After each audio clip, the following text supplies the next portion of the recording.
So I just finished a productive phone call with my producer, and before putting out my whole video, I just wanted to preface the video and say it is possible that two people could watch the same movie and come away with two very different thoughts. We both see similar things that each other saw, but the ideas of the movie that I talk about in my video landed for him. They did not land for me. So without further ado, let me just get with my original thoughts.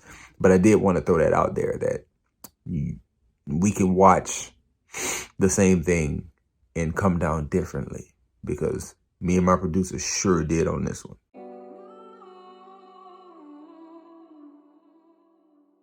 What's good, everybody? Welcome back to Whole Views, and today we get to talk about Eternals. And honestly, this is the first MCU movie that I would probably call trash, that I would probably say just skip it. Let's get into that and why everything is how it is. Subscribe to the channel if you haven't so far. We thank you so much for every view and every subscription and everything that we get from everyone. We appreciate the comments, the likes, dislikes. We appreciate it all. So just go ahead and keep doing those things. Hit the buttons, hit the thumbs up, hit the thumbs down if you don't agree. We appreciate anything and everything that we get from you all. And let's talk about Eternals and what I didn't like so much. So before getting into Eternals as a film, I need to lay out one, my expectations, and two, what does the MCU do? So first, my expectations. I came into this movie expecting it to be top 2 science fiction film of the year. Like, I knew we would get a lot of dialogue, we'd get a lot of introduction to new characters, a whole bunch of new ideas. Like, I expected all those things, and I thought Dune is gonna be like top-notch science fiction. Eternals, top-notch science fiction. And while this is true, this is also not true, because Eternals is great in pieces, but it's just not a complete package that I call a good movie. I have to call it a bad movie. And you know what hurts it the most? What hurts it the most is being connected to the MCU. Marvel movies do like 4 or 5 things every Marvel movie. They introduce you to new characters, they introduce you to a new part of the world, they build out that world, they build out like a franchise in that world. And then probably 3rd or 4th on that list, they lay seeds or connective tissue to other films or future films, whether it's in this franchise or in other franchises. Problem with Eternals is that I think it dropped the ball on almost all of those things. Or if it didn't drop the ball, it just didn't do it well enough, to me at least. And being connected to the MCU just took a lot of tension that could have been there out. Without spoilers, we'll discuss it. So let's start off with the section that I did not expect to be down on, which is visuals. Coming into the movie, I thought the visuals would probably be amazing, and I did not like the visuals here. Give the visuals a 6 out of 10. Why? 1, there's a lot of really dark CGI monster fights.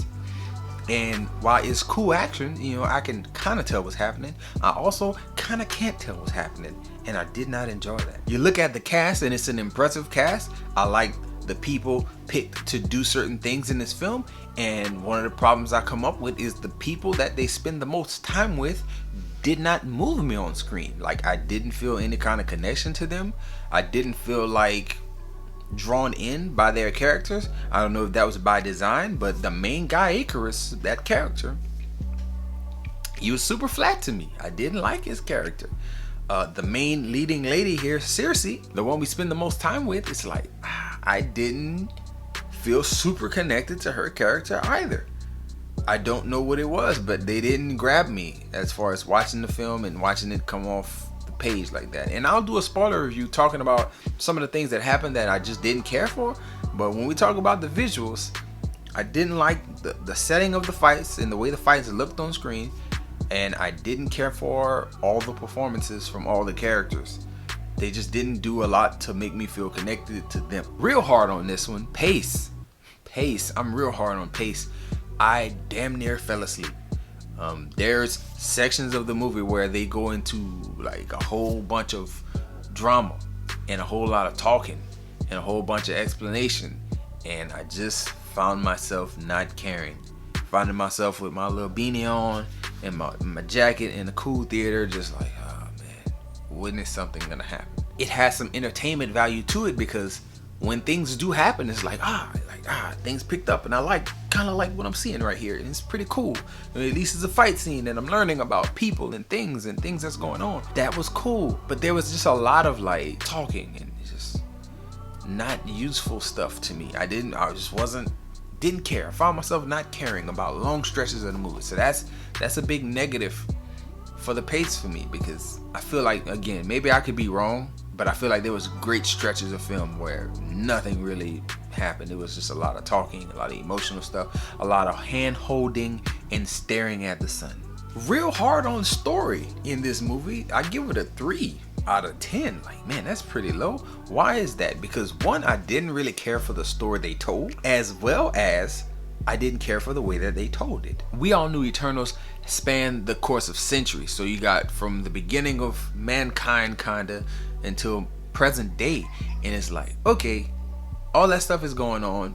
That's all good and fine. But you're using time jumps to tell the story. And we jump back and forth throughout the movie to learn about characters. And I think I was okay with that. The parts that I didn't like is that how they used time jumping to tell the story and give reveals.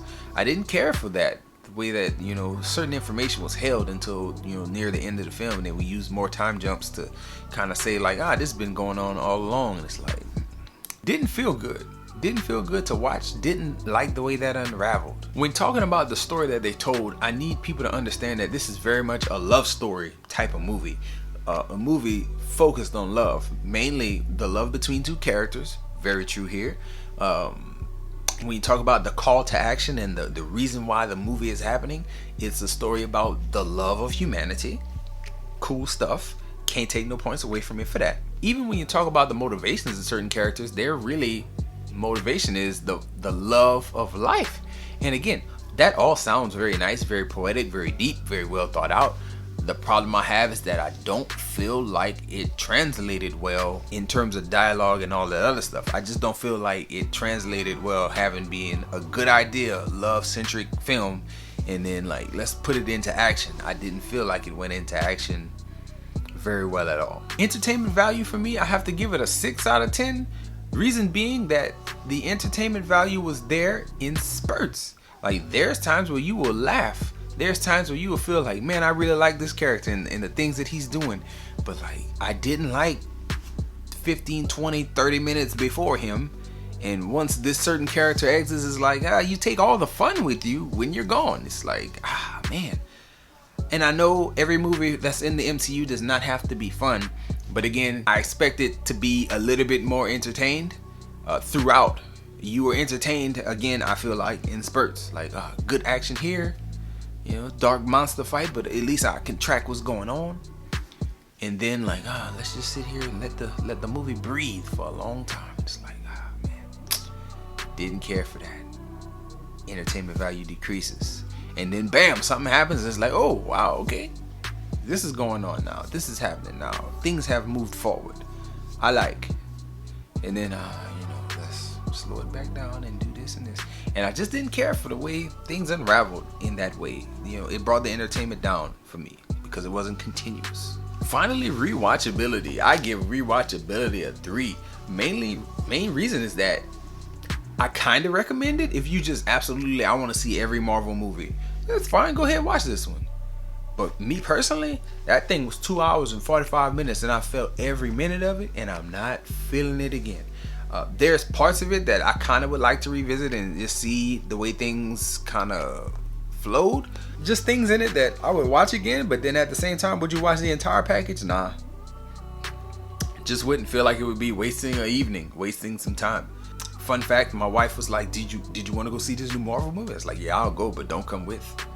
Because I don't want to be responsible for you sitting through a long, boring movie. I knew that's a possibility. And I made the right call because I do not believe that my wife would have liked this. And I normally I use her as my gauge for general audiences. I can't see the normal MCU going crowd enjoying this. Another fun fact, true story, I saw so many phone lights, and that is not normal for any movie that I've went to see. Even in the pandemic, I know people talk about, oh, you know, people is getting out and they used to watching movies, you know, at home so they can mess with their phones. That is not what this was. That was when nothing is happening, people whipped out phones and played around. And people who at the end, like, I listened to people's conversations during the credits, because you know you always stay through the credits of a Marvel movie, and I'm listening to people talk like, yeah, you know, it was a lot of hemming and hawing about if it was good or not. And I don't know what to say about that. It wasn't a bunch of young people either. This is like 20s to 30s range, like. And matter of fact, I'm just thinking about another comment that I heard. This is some people up in age, because, you know, it was getting late. It was like around 8ish, and they was talking about going to bed. It's like, oh, you must be up there in age. And you're talking like, you know, you felt all 2.5, 240 of this movie, and it's like, yeah, y'all didn't care for the pace of it either. Yeah, y'all wasn't super entertained either. It's not just me, and it's not just people hating on Marvel in this situation. This just didn't come together well. And the biggest, again, I think I said it at the beginning of the video, coming back to it right here, the biggest knock on this film, the biggest hindrance of this film, is that it's connected to the Marvel MCU. Because like I listed the things that Marvel does, one thing that Marvel does in every movie is that they save the day. All right, they gonna save the day. The day will be saved, because we all know it's the MCU, so there's going to be more. You know, Spider-Man coming in December. That's happening. There's a roadmap of movies already planned. That's happening. So the tension that was created, and at one point you do kind of feel some tension. Like, this is good on-screen stuff. It's undercut. It's undercut by the fact that, yeah, y'all gonna save the day because Spider-Man still gotta come out next month. Or y'all gonna save the day because WandaVision Season 2 or Multiverse of Madness has to happen. So y'all gonna save the day. And that hurt it to me. I will say this though, there was one idea that maybe in one lane this thing does not go the way I was expecting, and then they try to turn it into a multiversal story, like, oh, this happened in this multiverse universe. That would have been cool. That would have been surprising, but they didn't do that. This happened in the same universe as everything else, and them boys saved the day. And you all know, like, before you go buy your ticket, you know they're gonna save the day. So it's like, I guess takes a lot of tension out. It takes a whole lot of tension out. So I guess that's all I have to say without spoiling anything. I will do a spoiler review in a few days and put it up. And really, that's not even gonna be a review. That's just gonna be me talking about what I didn't like, because I could go in. Anyway, that's for another video. Enjoy yourself. Guard your heart. Come back and check out more videos, please.